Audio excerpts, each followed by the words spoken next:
ఈ కలియుగంలో దుష్ట శిక్షణ శిష్ట రక్షణ చేసేందుకు పుట్టినటువంటి అభినవ శ్రీరాముడు అని ఆయన్ను కొందరు ఆకాశానికి ఎత్తేస్తారు.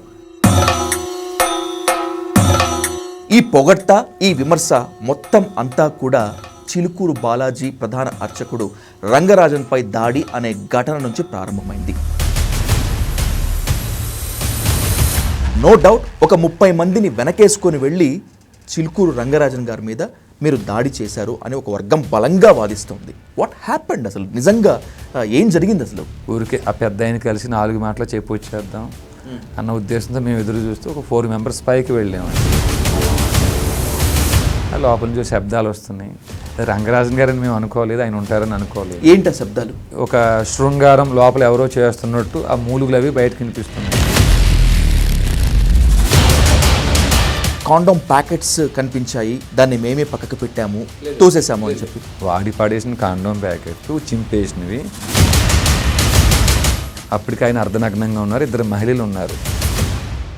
అందులో ఒక ఆమె ఏమో పూర్తి నగ్నంగా, ఒక ఆవిడ అర్ధనగ్నంగా ఉన్నారు.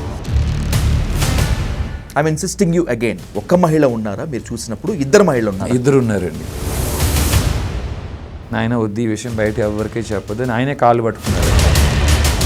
2 మహిళలు, ఒక ఆవిడకి పెళ్లి కాలేదు, చెప్తే ఆ అమ్మాయికి ఇబ్బంది అవుతుంది, పరుగు పోతుంది. చట్టాల మీద మీకు ఇంత అవగాహన ఉంది కదా, అది ట్రెస్ పాస్ కిందకి వస్తుంది అనేటువంటి కనీస అవగాహన అప్పుడు లేదా?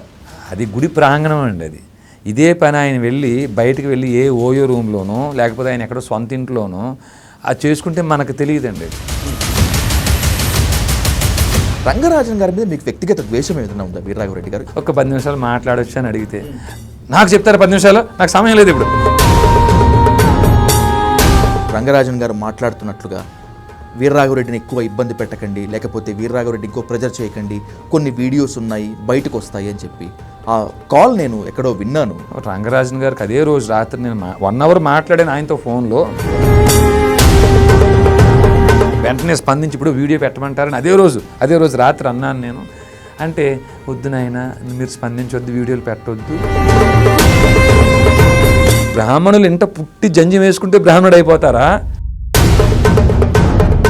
కానీ రంగరాజన్ గారి మీద దాడికి పురుగొల్పింది వీరరాఘవరెడ్డి గారిని మల్లారెడ్డే అనేటువంటి ఒక వాదన బలంగా నడుస్తుంది. ఎప్పుడైనా మల్లారెడ్డి గారి నుంచి నాకు ఫోన్ వచ్చిన, నా నుంచి ఆయనకి ఫోన్ వచ్చిన, 100 కోట్ల రూపాయల డబ్బులు వస్తున్నాయి. ఆ డబ్బులు అంతా ఈయన వేరే రాష్ట్రాలకు పంపిస్తున్నాడు. ఈయన ఇప్పుడు చిలుకూరు ఆలయ నిర్వహణ బాధ్యతలపైన, ఆ బాధ్యులపైన మీకు అనుమానాలు, అపోహలు ఉన్నాయి?